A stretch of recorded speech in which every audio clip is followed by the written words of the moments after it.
వీక్షకులు స్వాగతం, నమస్కారం. ఫేక్ ప్రచారాల మీద అసెంబ్లీలో చాలా సీరియస్గా చర్చ జరుగుతూ ఉంది. సీఎం చంద్రబాబు నాయుడు గారు, హోంమంత్రి అనితా వంగలపూడి ఇద్దరు కూడా తీవ్రంగా స్పందిస్తూ ఫేక్ ప్రచారాలు చేసే వారి మీద కఠిన చర్యలు తీసుకుంటామంటూ చెప్పడం జరిగింది. దాని మీద సలహాలు ఇవ్వమని కూడా వారిద్దరు కోరడం జరిగింది. జగన్మోహన్ రెడ్డి ఫేక్ ప్రచారాల వల్ల ఉపయోగం ఏంటి? ప్రజల మీద అంత ప్రభావం చూపించే అవకాశం ఉందా? జగన్మోహన్ రెడ్డి ఎందుకు ఆ పందాన్ని ఎంచుకున్నాడు? తను మాట్లాడదలుచుకుంటే, తను చెప్పదలుచుకుంటే ప్రజలకు తన పరిపాలనలో చేసిన మంచి పనులు ఉంటే చెప్పుకోవచ్చు. ఇవాళ కూటమి ప్రభుత్వం చేయలేని పనులు ఉంటే చెప్పి విమర్శించవచ్చు. అలా కాకుండా కులాలుగా, మతాలుగా, వర్గాలుగా విడదీసి ఎందుకు దుష్ప్రచారం చేస్తున్నాడు? దానివల్ల అతనికి వచ్చే లాభం ఏంటి? తెలుసుకునే ప్రయత్నం చేద్దాం. వివరించడానికి మనతో పాటు సీనియర్ జర్నలిస్ట్ సత్యమూర్తి గారు ఉన్నారు. వారిని మరిన్ని విశేషాలు తెలుసుకుందాం. సార్ నమస్తే. నమస్కారం అండి. జగన్మోహన్ రెడ్డి చేసిన ఫేక్ ప్రచారాల మీద CM Chandrababu, home minister Anitha Vangalapudi సీరియస్గా స్పందించారు. కఠిన చర్యలు తీసుకుంటామంటున్నారు.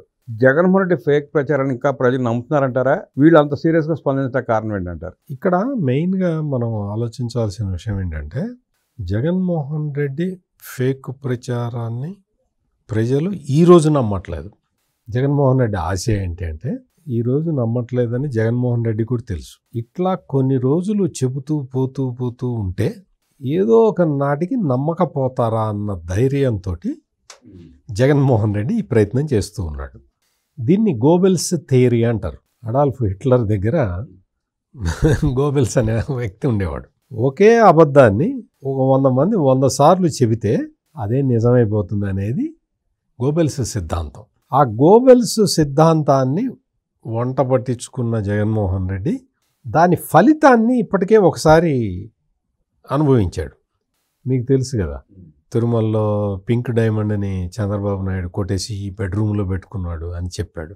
వాళ్ళ నాన్న అంటే జగన్మోహన్ రెడ్డి వాళ్ళ నాన్న వైఎస్ రాజశేఖర రెడ్డి చంద్రబాబు నాయుడు వ్యవసాయం దండగా అన్నాడు అని విపరీతంగా ప్రచారం చేసి వాళ్ళ నాన్న ముఖ్యమంత్రి అయ్యాడు. అంటే వ్యవసాయం దండగా అని చంద్రబాబు నాయుడు అన్నాడు అన్న ఫేక్ ప్రచారాన్ని చేసి రాజశేఖర రెడ్డి ముఖ్యమంత్రి అయితే పింక్ డైమండ్ తోటి ఒక పింక్ డైమండ్ అనే ఒక అభూత కల్పనతోటి విష ప్రచారం చేసి ప్రజల మనసుల్లో విష బీజాలు నాటి దాని ఫలితం అనుభవించాడు జగన్మోహన్ రెడ్డి. 5 సంవత్సరాలు ముఖ్యమంత్రి అయ్యాడు. మీరు చెప్పిన 2 సందర్భాలు మీరు అన్నట్టు అబద్ధాలు చెప్పి నమ్మించగలిగాడు జనాన్ని. ఎగ్జాక్ట్లీ.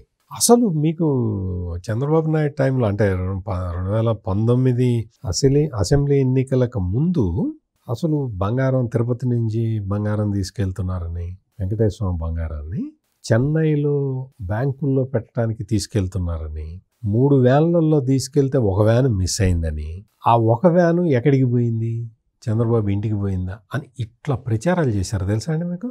ఒక్కటి కాదు, దారుణంగా, అతి దారుణంగా, అతి కిరాతకంగా, అమానవీయంగా చంద్రబాబు నాయుడు మీద ప్రచారాలు చేసి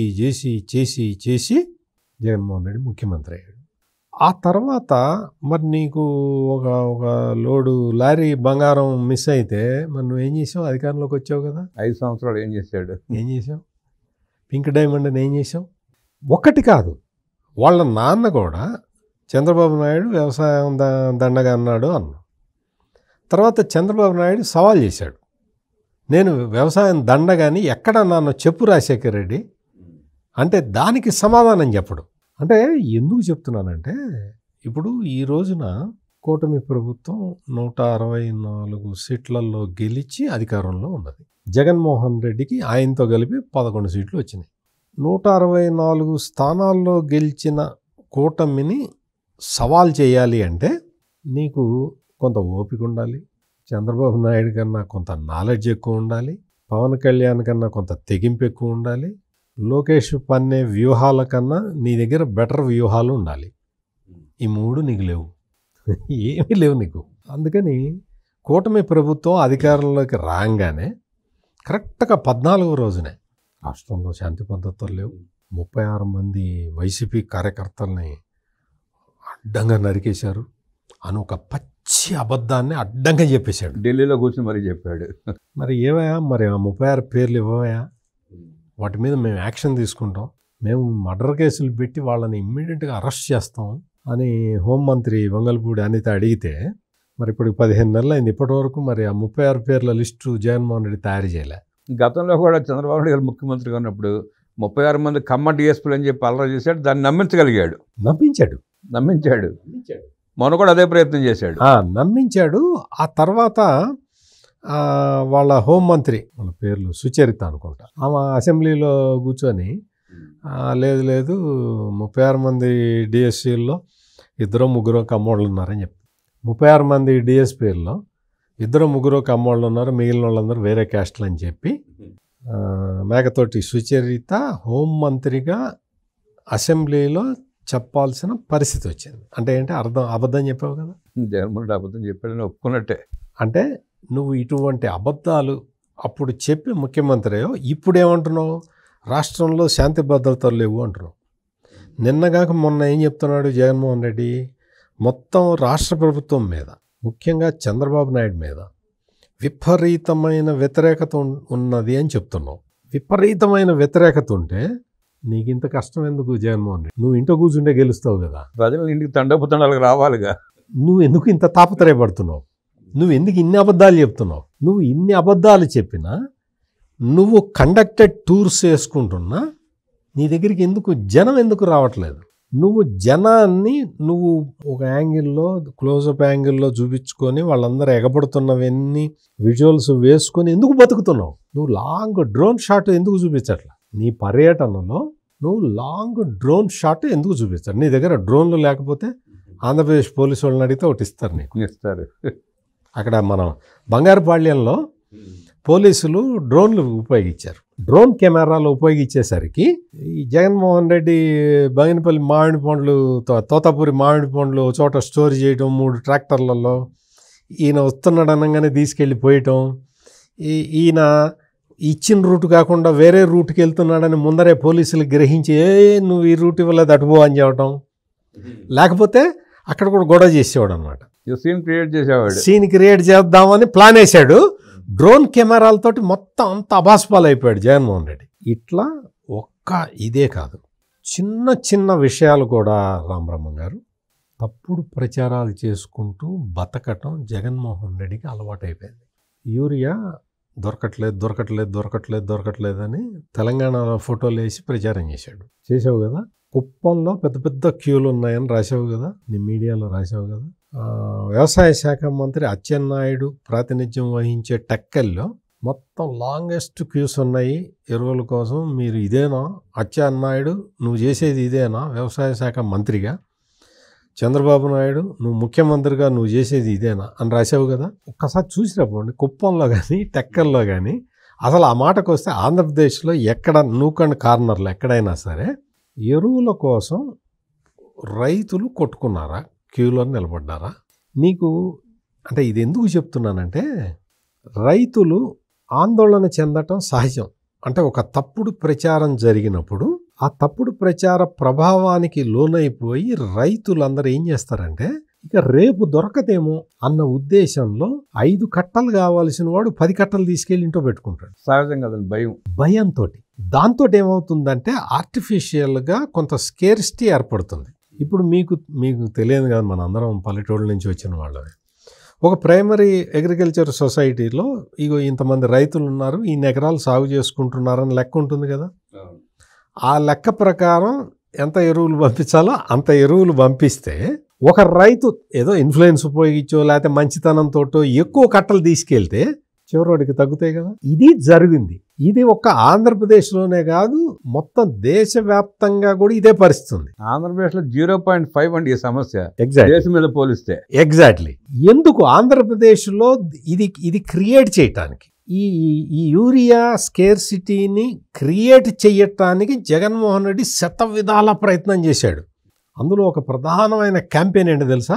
చంద్రబాబు నాయుడు యూరియాని అక్కడెక్కడో పోర్టులో ఇటు దిగిందిట, కాకినాడ పోర్టులోన కృష్ణపట్నం పోర్టులో ఇటు దిగిందిట. దిగంగానే ఆ షిప్పుని అట్నుంచి అటే జపాన్ పంపించి అమ్ముకున్నట్ట.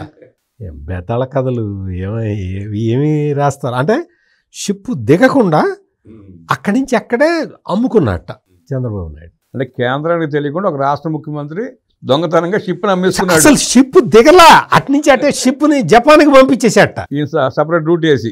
తర్వాత 200 కోట్లు కుంభకోణం చేశాడు, యూరియా బ్లాక్ మార్కెట్ చేసి అని చెప్పి వేశాడు. మరి ఇటువంటి తప్పుడు ప్రచారాలని ఎంతవరకు భరించాలి, ఎంతవరకు సహించాలి? ఇటువంటిది నేను ఒక చిన్న ఎగ్జాంపుల్ చెప్పింది. ఇటువంటిది తిరుమల తిరుపతి దేవస్థానం మీద భూమన కరుణాకర్ రెడ్డి అనే ఒక నాస్తికుడిని అడ్డం పెట్టుకొని ఎన్ని నాటకాలు ఆడాడు జగన్మోహన్ రెడ్డి. ఎన్ని నాటకాలు! ఒకటి కాదు, రెండు కాదు, అసలు ప్రతి దాంట్లో కూడా ఒక అభూత కల్పనలతోటి. మీకు అంటే మీరు ఒక 2 నిమిషాలు టైం ఇస్తే ఇంకొక చిన్న విషయం చెప్తా. పాడేరులో ఒక గర్భిణీ స్త్రీ ఆటోలో వెళ్తూ ప్రసవించింది. ఆ పుట్టిన పిల్లవాడు చనిపోయాడు. దీని మీద సాక్షి అంటే వైసీపీ ఈ ఫేక్ మీడియా ఫ్యాక్టరీలో ఏం తయారు చేశారు తెలుసా? 108 అంబులెన్సులను రద్దు చేస్తున్న చంద్రబాబు. ఇప్పుడు నేను చెప్పిన సంఘటనకి ఈ దుర్మార్గులు చేస్తున్న ప్రచారానికి ఏమైనా సంబంధం ఉందా రామబ్రహ్మం గారు? మీరు ఒకసారి ఆలోచించండి. అంటే వాళ్ళు ఎలా క్రియేట్ చేస్తున్నారంటే అంబులెన్స్ రద్దు చేయబట్టి ఆ గర్భిణి అలా ప్రసవించి చనిపోయింది. అంటే అంబులెన్సుల్ని రద్దు చేస్తున్నాడు చంద్రబాబు. చేస్తున్నాడు, ఇంకా చేయలే, రద్దు చేస్తున్నాడు. అందుకని ఈ గర్భిణి చచ్చిపోయింది. చంద్రబాబు ఇదేనా నీ సుపరిపాలన అంటే అని పెట్టాడు. వాస్తవంగా అక్కడ ఏంటి అంటే ఆమెకి భర్త చనిపోయాడు. భర్త చనిపోతే వేరే వాళ్ళతోటి సహజీవనం చేస్తూ ఉన్నది. సహజీవనం చేస్తూ ఆ సందర్భంలో గర్భం దాల్చింది. వాళ్ళు పట్టించుకోలేదు, వీళ్ళు పట్టించుకోలేదు. ఆ అమ్మాయి ఒంటరి మహిళ కొంత సఫర్ అయింది. సఫర్ అయితే అక్కడ అంగన్వాడీ వర్కర్లు ఈమె మనకి గ్రామాల్లో తెలుసు కదా, గర్భిణీ స్త్రీ ఎక్కడుందా అని వాళ్ళే వెతుక్కుంటూ పోతుంటారు. ఈమె కనపడంగానే ఆమెకి పౌష్టికాహారం ఇవ్వటం చేసి మధ్యలో ఒకసారి తీసుకెళ్ళి కేజీహెచ్లో విశాఖపట్నం తీసుకెళ్ళి ఆమెని ట్రీట్మెంట్ ఇప్పించి డాక్టర్కి చూపించి ఎప్పుడు డెలివరీ వస్తుందో చెప్పి మళ్ళీ పాడేరు తీసుకొచ్చి వదిలారు. అప్పటి నుంచి కూడా ఆమె పేరు రాసుకున్నారు, ప్రతి వారం వెళ్తున్నారు, అమ్మాయి ఎట్లుందో కనుక్కుంటున్నారు, వస్తున్నారు అంగన్వాడీ వాళ్ళు. ఇది రెగ్యులర్గా జరుగుతుంది. ఆ డేటా రికార్డ్ అంతా ఉంది ప్రభుత్వం దగ్గర. మొత్తం ప్రభుత్వం దగ్గర రికార్డు ఉంది. ఉన్న తర్వాత ఆమెకి ఇచ్చిన డేట్ ఒకటి సడన్గా నొప్పులు వచ్చినాయి. నొప్పులు రాగానే చుట్టుపక్కల వాళ్ళు ఏం చేశారంటే అంబులెన్స్కి ఫోన్ చేశారు. అంబులెన్స్లో ఏంటి అంటే మీకు డెలివరీ అప్పుడప్పుడు డెలివరీ వచ్చినా కానీ అంబులెన్స్ స్టాఫ్ ఏం చేస్తారు అంటే వాళ్ళు డెలివరీ చేస్తారు. సేఫ్ డెలివరీ చేసి వెంటనే అంటే మార్గ మధ్యంలో డెలివరీ అయ్యే పరిస్థితి ఉంటే డెలివరీ చేసి ఆసుపత్రికి తీసుకెళ్ళి వాళ్ళు ట్రీట్మెంట్ ఇస్తారు. ఈమె ఏం చేసింది, అంబులెన్స్ వచ్చే లోపలే ఆటో ఎక్కి పాడేరు వెళ్ళింది. విశాఖపట్నం వెళ్తే అది ఎట్లా ఉండేదో తెలియదు. ఆటో ఎక్కి పాడేరు వెళ్ళింది. పాడేరు హాస్పిటల్కి వెళ్తూ ఉంటే మధ్యలోనే ఆమెకి ఆటోలో డెలివరీ అయింది. ప్రీమెచ్యూర్ బేబీ 7వ నెలలోనే పుట్టింది. ప్రీమెచ్యూర్ బేబీ 7th మంత్లో డెలివరీ అయింది. 7th మంత్లో డెలివరీ అయితే పిల్ల బతకటం కష్టం, 99% కష్టం. మీరు అవి తీసుకెళ్ళి ఇంక్యుబేటర్లో పెట్టి అంత ప్రికాషన్స్ తీసుకుంటే అన్న బతికే ఛాన్స్ ఉంటుంది. అటువంటిది ఆటోలో డెలివరీ అయితే ఆ బిడ్డ చనిపోయింది. ఆ బిడ్డ చనిపోయిన తర్వాత అంబులెన్స్ వస్తుంది కదమ్మా, ఇప్పుడు ఎందుకు వెళ్ళావమ్మా అని అందరు అడిగారు. అందరికీ తెలుసు, అక్కడ లోకల్గా ఉన్న వాళ్ళందరికీ కూడా ఆ అమ్మాయి సమస్య తెలుసు, అమ్మాయి చేసిన పని తెలుసు. అంగన్వాడీ వర్కర్లు వచ్చి ఈ అంతా ఆమెకి పరిచర్యలు చేసిన విషయము తెలుసు. వీటన్నిటినీ గోప్యంగా ఉంచి చంద్రబాబు 108 అంబులెన్సులు రద్దు చేస్తావా? ఆ 108 డ్రైవర్లు జగన్మోహన్ రెడ్డి పరిపాలనలో స్ట్రైక్ చేసి జీతాలు ఇమ్మని గొడవ చేస్తే దాని గురించి ఒక్కరోజు వార్త రాయాలి. ఆ ఒక్క యాక్చువల్గా పెట్టేసి నువ్వు అంబులెన్సులు రద్దు చేస్తావా, ఇంకెంతమందిని బలి తీసుకుంటావా అని ప్రచారం చేస్తారు. ఇటువంటి ఫేక్ ప్రచారాలని నీకు స్థానికంగా నీకు పాడేరు ప్రాంతంలో ఇప్పుడు నేను చెప్పిన ఆ తల్లి విషయం అందరికీ తెలుసు. నిన్ను ఎవడన్నా నమ్ముతాడా? నువ్వు చెప్పే దొంగబద్దాలను ఎవడన్నా అంటే నీ టార్గెట్ ఏంటి అంటే పాడేరులో ఇట్లా జరిగింది అంటే అనంతపూర్లో వాడు నమ్ముతాడు కదా అని నీ ఆశ. అతను నమ్ముకుంది దాని మీదే. నీ ఆశ నెరవేరుతుందా ఎప్పటికైనా? ఎందుకు అంటే ఇప్పుడు సోషల్ మీడియాలో విపరీతంగా అబద్ధాలు ఎన్ని వస్తున్నాయో నిజాలు కూడా అన్నీ వస్తున్నాయి. Government of Andhra Pradesh fact check అని ఒకటి పెట్టి ఈ తప్పుడు క్యాంపెయిన్ మొత్తాన్ని ఇట్లా తప్పు చేస్తున్నారు, ఇది తప్పు అని చెప్పి వాళ్ళు ఫ్యాక్ట్ చెక్ అని ఒకటి పెట్టి వాళ్ళు సోషల్ మీడియాలో వాళ్ళు ఇస్తున్నారు. ప్రజలు స్పష్టత ఇస్తున్నారు. మరి నీ ఆటలు సాగుతాయా జగన్మోహన్ రెడ్డి? ఇక్కడ ఏంటి అంటే నీ అధికారిక హ్యాండిల్, ట్విట్టర్ హ్యాండిల్ నుంచే నువ్వు తప్పుడు వార్తలు పెడుతున్నావు. తప్పుడు పోస్టులు ఎట్లా స్ప్రెడ్ చేయాలో నువ్వు ఒక మాస్టరీ చేసినట్టుగా నువ్వు తప్పుడు వార్తలు ప్రచారం చేస్తున్నావు. నేనేం చేయాలి అంటే, నువ్వు ఒకసారి తప్పుడు ప్రచారం చేసి అధికారంలోకి వచ్చాను కదా అని రెండోసారి కూడా నేను అదే చేస్తాను అంటే అప్పుడు తెలుగుదేశం అప్రమత్తంగా లేదు. ప్రజలు అసలు ఈ పింక్ డైమండ్ చంద్రబాబుతో లింకు పెట్టి జగన్మోహన్ రెడ్డి చేస్తున్న ప్రచారాన్ని ప్రజలు నమ్మటం లేదు.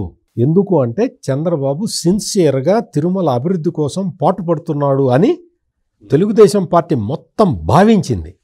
అందుకని జగన్మోహన్ రెడ్డి చేసిన ఈ దుష్ప్రచారాన్ని ఖండించలేదు.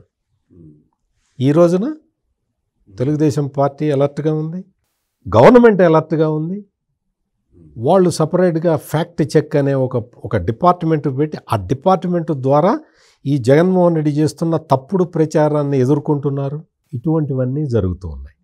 కానీ చంద్రబాబు నాయుడు అసెంబ్లీలో చెప్పిన హోమ్ మినిస్టర్ వంగలపూడి అనిత కూడా చెప్పిన విషయం ఏంటి అంటే, గవర్నమెంట్కి ప్రయారిటీస్ చాలా ఉన్నాయి. మేము చాలా పనులలో మేము బిజీగా ఉన్నప్పుడు ఈ దొంగ ప్రచారాన్ని చేస్తున్నారు. ఈ దొంగ ప్రచారాన్ని మేము టాలరేట్ చేయటానికి అంటే దానికి సపరేట్గా మేము మ్యాన్ పవర్ని వేస్ట్ చేయదలుచుకోవటం లేదు. దయచేసి ప్రజలు ఈ తప్పుడు ప్రచారం జోలికి వాటిని నమ్మమాకండి అని వాళ్ళు they are requesting the people of Andhra Pradesh.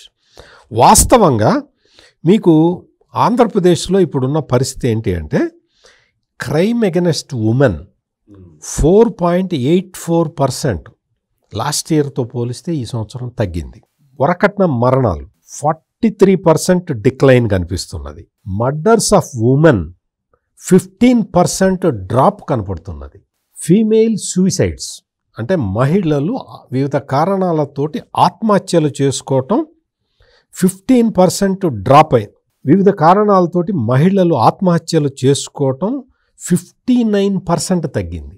అంటే సైబర్ థ్రెట్స్ అగెనెస్ట్ ఉమెన్ 17% తగ్గింది. అంటే మీకు ఈ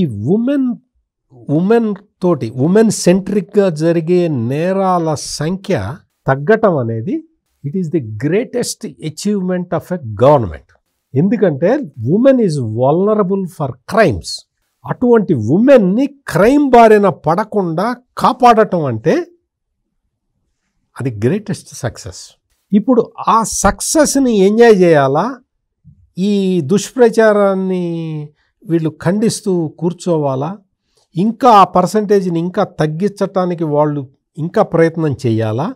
పోలీసులందరూ కూడా ఈ నేరాల్ని, సామాజిక నేరాల్ని అరికట్టడానికి వాళ్ళ శక్తి వంచన లేకుండా వాళ్ళు పని చేసుకుంటూ ఉంటే వాళ్ళని డీవియేట్ చేసి మిమ్మల్ని బట్టలిప్ప తీసి కొడతా, సప్త సముద్రాల అవతలున్న ఈడ్చుకొచ్చి కొడతా అని చెప్పి వాళ్ళ కాన్సన్ట్రేషన్ని డిస్టార్ట్ చేసే ఈ జగన్మోహన్ రెడ్డి పని పట్టాలా? ఏం చేయాలి మీరు చెప్పండి. సార్, భావ ప్రకటన స్వేచ్ఛ ఉందని చెప్పి ఏది పడితే అది మాట్లాడి ఆ వ్యవస్థను దిగజార్చే ప్రయత్నం చేస్తే అప్పుడు చర్యలు తీసుకున్నా కూడా కోర్టులు ఉపేక్షించుకోవడం కరెక్ట్ కాదు.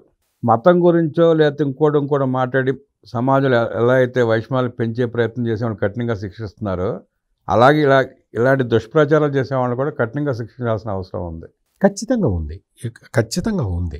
కాకపోతే ఏంటి అంటే, న్యాయస్థానాలు ఏం ఆలోచిస్తాయంటే ఈ పొలిటికల్లీ మోటివేటెడ్ కేసుల్ని సాధ్యమైనంత వరకు వాళ్ళు డిజప్రూవ్ చేస్తారు. They will not encourage. అంటే పొలిటికల్ వెండిట్టా అనేది ఉండకూడదు అనేది న్యాయస్థానాలు చూస్తాయి. అందుకని ఆ డిస్గైజ్లో ఈ రాజకీయ నేరస్తులు, నేను కావాలని ఆ పదం వాడుతున్నా, నేనే తెలియక వాడటల్లా, ఆ ముసుగులో మాట్లాడుతున్నారు. రాజకీయ నేరస్తులు రాజకీయాల ముసుగులో వాళ్ళు వచ్చి తప్పుడు ప్రచారం చేసి, మీకు ఇంకొక చిన్న ఉదాహరణ చెప్తా. విజయవాడ వరదల్లో మొత్తం దాదాపుగా ఒక 15 రోజుల పాటు చాలా ప్రాంతాల్లో నీళ్లు నిలబడి ఉన్నాయి. 6 అడుగులు 7 అడుగుల ఎత్తులో ఒక 1 వీక్ 10 days కొన్ని ప్రాంతాల్లో నిలబడి ఉన్నాయి నీళ్లు. నిలబడి ఉన్నప్పుడు పవర్ సప్లై ఆపాల్సిన పరిస్థితి, ఆన్ చెయ్యలేని పరిస్థితి. అందుకని గవర్నమెంట్ ఏం చేసింది అంటే వాళ్ళకి అగ్గిపెట్టెలు కొవ్వొత్తులు ఇచ్చింది. దీనికోసం అని చెప్పి 23 లక్షల రూపాయలు ఖర్చు చేశారు. దాన్ని వైసీపీ సోషల్ మీడియా 23 కోట్లు ఖర్చు చేసినట్టుగా ప్రచారం చేసింది. అగ్గపెట్టి కోసం 23 కోట్లు ఖర్చు చేస్తున్నారు చంద్రబాబు అని చెప్పి చేశారు అని ప్రచారం చేశారు. చేసిన తర్వాత సోషల్ మీడియాలో ప్రచారం చేసిన తర్వాత సాక్షి పేపర్లో రాశారు.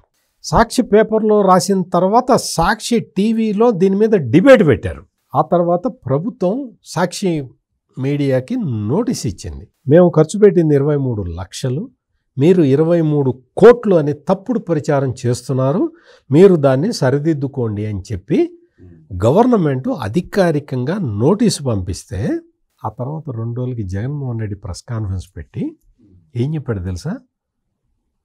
ఊహించండి ఒకసారి. ఏం చెప్పాడంటే, సాక్షిలో వార్త రాస్తే నోటీస్ ఇస్తావా, సాక్షి టీవీలో ప్రసారం చేస్తే నోటీస్ ఇస్తావా, ఇప్పుడు నేను అదే అంటున్నా, నువ్వు 23 కోట్లు కొట్టేశావు, అగ్గిపెట్టెలు కొవ్వొత్తుల కోసం 23 కోట్లు కొట్టేశావు, నేను అదే మాట మాట్లాడుతున్నా, ఇప్పుడు నాకు నోటీస్ ఇవ్వు అన్నాడు. అంటే రౌడీయిజం అనుకుంటున్నావా? రౌడీయిజమా? అంటే నోటీస్ ఇచ్చి కోర్టుకు లేకపోతే నేను ప్రజల్లో అనుకుంది నేను చెప్పాను, సోషల్ మీడియా జరిగింది నేను చెప్పేటప్పుడు నేను సొంతంగా చెప్పలేదు కానీ అని చెప్పి తప్పించుకుంటాడు. అంటే ఒక నాయకుడు, ఒక ముఖ్యమంత్రిగా పనిచేసిన వ్యక్తి నువ్వు వచ్చి ఇది తప్పయ్యా అని చెప్పినప్పుడు సవరించుకునే విఘ్నత నీకు ఉండాలి. అది లేకుండా నువ్వే సోషల్ మీడియాలో ప్రచారం చేసి, నువ్వే నీ మీడియాలో రాయించుకొని, నువ్వే వచ్చి తొడగొట్టి మాట్లాడతావా? అంటే ఇటువంటి నైజం ఉన్న మనిషిని ఏమనాలి? అందుకనే బాలకృష్ణ జగన్మోహన్ రెడ్డిని ఆ మాట అని వదిలేశాడు. జగన్మోహన్ రెడ్డి ఫేక్ ఫ్యాక్టరీలో ప్రచారం చేస్తూ న్యాయస్థానాలకు చిక్కకుండా ప్రభుత్వం కఠిన చర్యలు తీసుకోలేని పరిస్థితి క్రియేట్ చేస్తూ ప్రజల్ని నమ్మించి భ్రమింపజేసి అవాస్తవాలు చెబుతూ ఇంకా తను రాజకీయ పబ్బం గడుపుకునే ప్రయత్నం చేస్తున్నాడంటూ, కానీ ఆ ఆటలో ప్రజలు సాగనివ్వరని ఒకసారి బుద్ధి చెప్పారని, మరోసారి జగన్మోహన్ రెడ్డి మాటలు వినే పరిస్థితి లేదంటూ విశ్లేషించిన సత్యమూర్తి గారికి ధన్యవాదాలు తెలియజేస్తూ నమస్కారం.